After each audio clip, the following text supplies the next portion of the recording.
Doctor ये फरमाइएगा, बस 3-4 सवाल पैदा हुए। एक तो जो आज प्रेस टॉक हुई, जो प्रेस कॉन्फ्रेंस हुई, उसमें हमने बताया कि इंडिया किस तरह इन्विजन कर रहा है पाकिस्तान के अंदर भी, और स्टेट टेररिज्म इंडिया की तरफ से वो है। फिर ये जो पहलगाम का वाक़या है उसकी रूट्स मिलती नहीं किसी तरीके से भी, और पाकिस्तान के ऊपर इम्पोज किया जा रहा है। अब ऐसा लगता है जैसे जंग इम्पोज हो रही है या नहीं हो रही? बिल्कुल, देखिए इंडिया की जो चीज़ें आपने हाईलाइट की बड़ी इंपॉर्टेंट पॉइंट्स हैं। तो वो तो इंडिया ना सिर्फ पाकिस्तान में टेररिज्म की एक्टिविटीज़ में इन्वॉल्व है, बट दुनिया उनमें स्टेट स्पॉन्सर्ड टेररिज्म कर रहा है। जैसे आपको पता है बड़ा मशहूर वाक़या हुआ कनाडा के अंदर, कनाडा में इन्होंने 3 सिख मारे, और फिर गुरुपतवंत सिंह को अमेरिका में मारने की कोशिश की। फिर इस तरह से कतर में जासूसी में इनके ऑफिसर पकड़े गए। तो मुख्तलिफ ममालिक में स्टेट लेवल पे ये टेररिज्म कर रहे हैं, और पाकिस्तान में तो पिछली कई दहाइयों से कर रहे हैं। जैसे आज DGSPR साहब ने बड़े मुफस्सल तरीके से मुख्तलिफ वीडियोज़ में दिखाया, ट्रांसमिशन हो रही है, इनके ऑफिसर सर्विंग जो है मेजर वो बात कर रहे हैं, हैंडलर से बात कर रहे हैं। तो हमने तो इनको बड़े सॉलिड प्रूफ दिए हैं। अब जो पहलगाम का वाक़या है, देखें 2:20 पे होता है और 10 मिनट में FIR 6.5 किलोमीटर पे रजिस्टर हो जाती है, यहाँ के 2.5 किलोमीटर का सड़क ही नहीं है। यानी जो और जख्मी है उनको उठाने के लिए एम्बुलेंस नहीं पहुंची अभी। हाँ, और FIR चली गई कि जहाँ पहुंचने में आधे से पौना घंटा लगता है, तो कैसे पहुंच के FIR होगी भाई? और फिर पाकिस्तान पे इल्जाम कैसे लग गया? उसके बाद देखिए आज 8वां दिन है, वो बंदे कहाँ चले गए जिन्होंने इतने कह रहे हैं कि जब 26 बंदे मार दिए, वो हवा में चले गए, कहाँ गायब हो गए? तो ये इंडिया के अंदर से जो उनके अपोजिशन पार्टीज हैं, इंडियन नेशनल कांग्रेस, आम आदमी पार्टी, अब तो बहुत लोग सवाल कर रहे हैं, इवन जो है ये फारूक मीडिया के लोग हैं वो सवाल कर रहे हैं, उनके चैनल बंद कर दो कि भाई आप क्या कर रहे हैं? इतना बड़ा फेलियर कि 8 लाख फौज रखी हुई है और 8 दिन में आप कुछ एक सबूत भी पेश नहीं कर सके, और खुद ही इल्जाम दे रहे हैं, खुद ही फैसले कर रहे हैं, खुद ही जजमेंट दे रही है और एग्जीक्यूट कर रहे हैं। और अभी तो मैं कहता हूँ ये जो पता चला रफाल एयरक्राफ्ट का कि उन जहां से उड़े हमें उनको पता था, हम उनको वॉच कर रहे थे, और फिर आके लाइन ऑफ कंट्रोल से चले गए। अगर वो क्रॉस कर जाते तो उनका हालत अभिनंदन से भी बुरा करके हम भेजते। ठीक है, तो उन्हें पता चलना चाहिए कि आप उनका जो है हमारा जो पाकिस्तान है 6 गुना देखें उनसे छोटा है। तो आमतौर पर छोटे लोगों को, छोटे जो है माइनॉरिटीज को बड़ों से प्रॉब्लम होता है। इधर इंडिया हमें अंडरमाइन करता है क्योंकि जज्बे में बड़े हैं ये मसला है ना, जज्बे में बड़े हैं, जज्बा है, दिल बड़ा है और उसी से जज्बे और दिल से ही डरते हैं। तो मेरा अपना ये ख्याल है कि बहुत इसको हाइप क्रिएट करेंगे, और अगर हमने थोड़ा इन पे चढ़ कर रहे और प्रोएक्टिव अप्रोच रखी और टिट फॉर टैट से बढ़ के आगे चलना हमने, और मेरा नहीं ख्याल ये जुर्रत करेंगे। अगर इनके जहाजों ने कोशिश की तो ये जिंदा वापस नहीं जा सकते। आपका ख्याल है वैसे जहाजों के जरिए करेंगे या फिजिकली अंदर दाखिल होने की कोशिश? देखिए फिजिकली तो कल रात जैसे लाइन ऑफ कंट्रोल के तहत मुख्तलिफ मकामात पे इन्होंने बड़ी फायरिंग की है और हमने जवाब दिया बेफिटिंग। और सुबह जब दिन चढ़ा तो आज वीडियो भी रिलीज हुई है, तो कई जगह पे इनके धुआं निकल रहा था, और पोस्टों हमारी तो किसी पोस्ट पे नहीं गिरा। तो हमारे ऑर्डर बड़े क्लियर हैं, खास तौर पे जो लाइन ऑफ कंट्रोल पे हमारी डिफेंसिव फॉर्मेशंस हैं, कि अगर वहां से एक गोली आती है आप 5-10 गोलियां फायर करें, और उस वक्त तक करते रहें जब तक कि वहां से खामोश नहीं हो जाता या वो उन्हें तबाह नहीं कर सकते।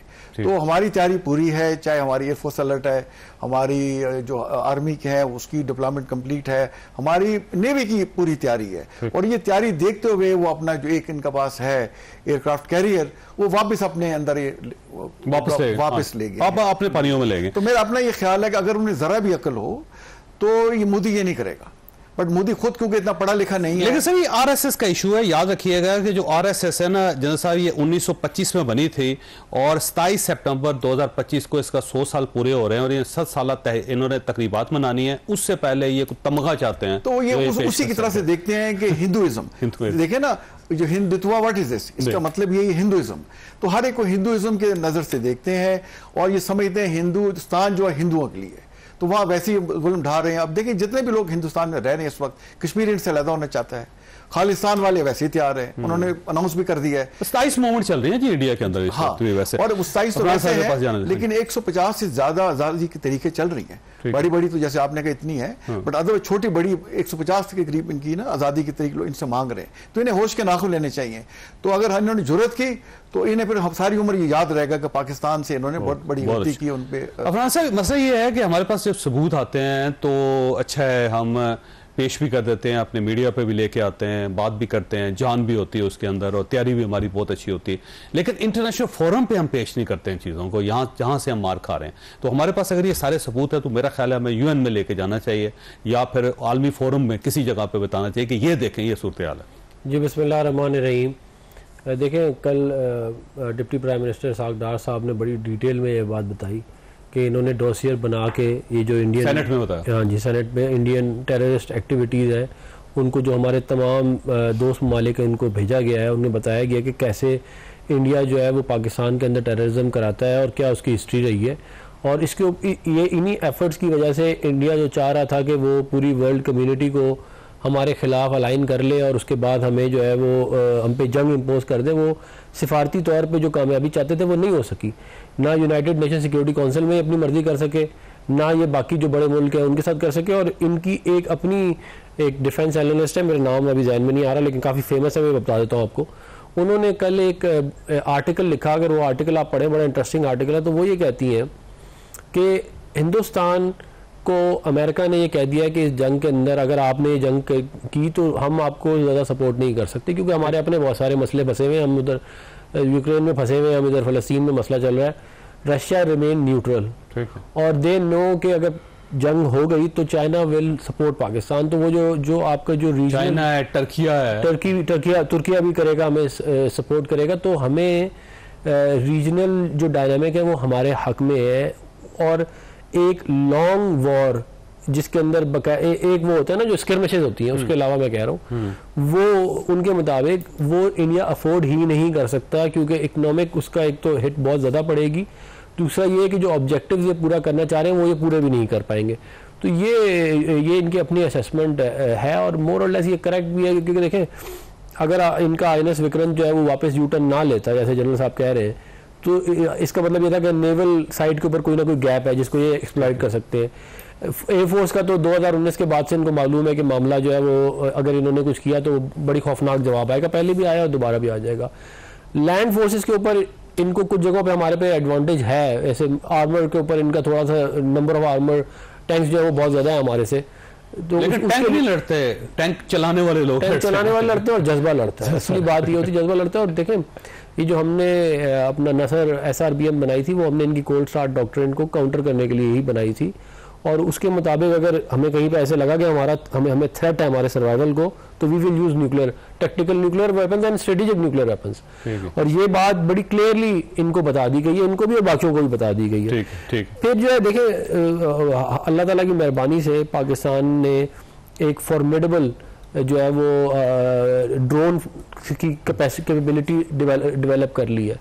और साथ जो है हमारे पास जो early warning and control system है एयरबॉर्न, वो बहुत अच्छे हैं। इसकी वजह से अभी तक, वरना ये अभी तक अगर कोई ना कोई इनको वीक लिंक मिलता ना चेन में, ये अभी तक कर चुके होते। इनको मिल नहीं रहा कोई गैप जिसको ये एक्सप्लॉइट कर सके, इसलिए अभी तक जो है वो मामला यहाँ पे। मलिक साहब आपकी तरफ आना, देखिए पाकिस्तान तहरीक इंसाफ की तरफ से बहुत मैच्योरिटी का एक मुजाहरा किया जा रहा है और इसको अप्रिशिएट करना चाहिए, सवाए चंद लोगों के जो मेरा ख्याल है स्पाइलर हैं और आपकी अपनी पार्टी को भी वो उतना ही नुकसान पहुंचा रहे हैं जितना पाकिस्तान को नुकसान पहुंचा रहे हैं। तो ये जो मैच्योरिटी है इसे आगे नहीं बढ़ना चाहिए, आपका क्या ख्याल है? जी बिस्मिल्लाह रहमान रहीम। जी बिल्कुल, पाकिस्तान तहरीक इंसाफ का मौक़िफ़ इस मौजूदा पहलगाम वाले मामले पे वही है जो कि एक आम पाकिस्तानी का है और एक मुहब्बे वतन पाकिस्तानी का है। और मेरे ख्याल में जितनी स्ट्रॉन्ग स्टेटमेंट्स पाकिस्तान तहरीक इंसाफ की तरफ से आ रही हैं तो इसमेम कोई शक ही नहीं है। और दूसरी राय भी नहीं है जी कि इस वक्त तो कौम को ज़रूरत है कि हम कौम पूरी एक हों अपने आर्म फोर्सेस के साथ, और इंशाअल्लाह ताला पाकिस्तान तहरीक इंसाफ खड़ी है। और ये अगर ये चाहते हैं, इनको अब चाहिए ये कि तमाम पॉलिटिकल जमातों को चाहिए कि अपने क्लियर स्टांस पे खड़ी हों, और गवर्नमेंट का भी मौक़िफ़ आना चाहिए, मजबूत मौक़िफ़ आना चाहिए। कोई DG ISPR के साथ बैठ के फानुल्लाह साहब बैठे हैं को वो तो उनका मौक़िफ़ है, कम से कम इनकी अपनी गवर्नमेंट की तरफ से प्राइम मिनिस्टर का, इनका पूरा एक जो इनके इस वक्त प्रेसिडेंट हैं मियां नवाज शरीफ, उनका मौक़िफ़ भी बड़ा स्ट्रॉन्ग आना चाहिए, जो कि अभी तक मुझे नहीं लगता कि उस तरफ से कोई इस किस्म का स्ट्रॉन्ग मौक़िफ़ आया है। आज से पहले जो अभी शाम को जो प्रेस टॉक हुई है वो तो उन्होंने बताया है, अपनी स्ट्रेटजी बताई है कि हम तैयार हैं और पाकिस्तानी अफवाज हर वक्त तैयार हैं, कोई शक नहीं। और इंडिया का तो जी मैं ये आपको अर्ज करूं कि इंडिया तो जब से पाकिस्तान बना है उसने तस्लीम नहीं किया, तो इंडिया से तो हमें हर वक्त तवक्को यही रखनी चाहिए कि वो कोई मौका मिलेगा तो वो उसको हाथ से नहीं जाने देगा। हालांकि ये इंडिया का अपना इंटरनल फेलियर है। देखिए मैं ये समझता हूं कि बिल्कुल वो हमारे जो डिफेंस तजज़ियाकार हैं जनरल साहब जो बात कर रहे हैं कि कहाँ गए वो लोग जिन्होंने 26 लोग मारे हैं, वो सारा एक चंद मिनटों में उन्होंने FIR भी कर दी। ये उनका अपना फेलियर है और पाकिस्तान पे वो थोपने की कोशिश कर रहे हैं जो कि हमेशा इसी तरह करते हैं। तो पाकिस्तान तैयार है, इसमें कोई दूसरी राय ही नहीं है कि पाकिस्तान की सालमियत अच्छा हमारे अपने मैंने ब्रेक लेनी है, आपके पास सवाल छोड़ के जा रहा हूं, आज सवाल छोड़ के जा रहा हूं कि अगर आज इमरान खान साहब होते तो वो क्या करते पाकिस्तान के लिए। छोटी सी ब्रेक और ब्रेक के बाद दोबारा जरूरत है।